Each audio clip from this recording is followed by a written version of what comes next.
Spider-Man, Iron Man, and the X-Men. They're among the most iconic comic book heroes in history, and they simply would not exist without Stan Lee. The visionary behind Marvel Comics lived a life almost as incredible as the characters he created. I'm pretty proud of the fact that some of the stories that I wrote so many years ago are still being read and hopefully enjoyed by the public, and people are making motion pictures based on them and television series. Spider-Man debuted in 1962 and became Lee's most successful comic book creation. Spider-Man is my favorite because he's the most popular and he's known and loved worldwide. Lee's spidey senses were tingling.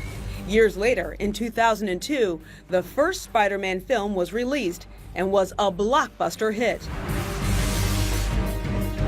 As a child, I didn't really know anybody who shot webs or crawled on buildings or wore suits of armor and flew or anything like that. I just imagined them, and there they were. He also imagined Thor, the Incredible Hulk, and the Fantastic Four.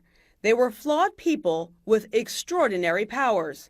I never had any idea that these characters would last this long. In fact, I and the people I worked with who co-created them with me, the many talented artists, we just hoped that the books would sell and we'd continue to get our salary and be able to pay our rent. The movies have done so much for the characters. The movies have given the comic book characters even more prestige. The native New Yorker was born Stanley Morgan Lieber. He had humble beginnings, but his love for comics took him much farther than he ever dreamed. He also earned a star on the Hollywood Walk of Fame. In a million years, I never thought, that I'd get something like this. As his creations became larger than life on the big screen, he also kept a feverish pace, making appearances at events like Comic-Con in San Diego. How are you? Glad to see you. Though his life seemed charmed, it wasn't without adversity. Lee was married to his wife Joan for over 60 years, and they had 2 daughters.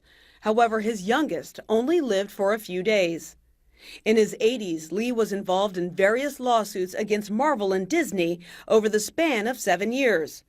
In September 2012, he had surgery for a pacemaker and joked he was trying to become more like his Iron Man character, Tony Stark. To me, the most important thing in the world is to keep busy, and I'm happy to say I'm lucky enough to still be busy. The Stan Lee Foundation was also a passion project for Lee, who seemed to believe with great power comes great responsibility. What we concentrate on is education, educating children. Stan Lee!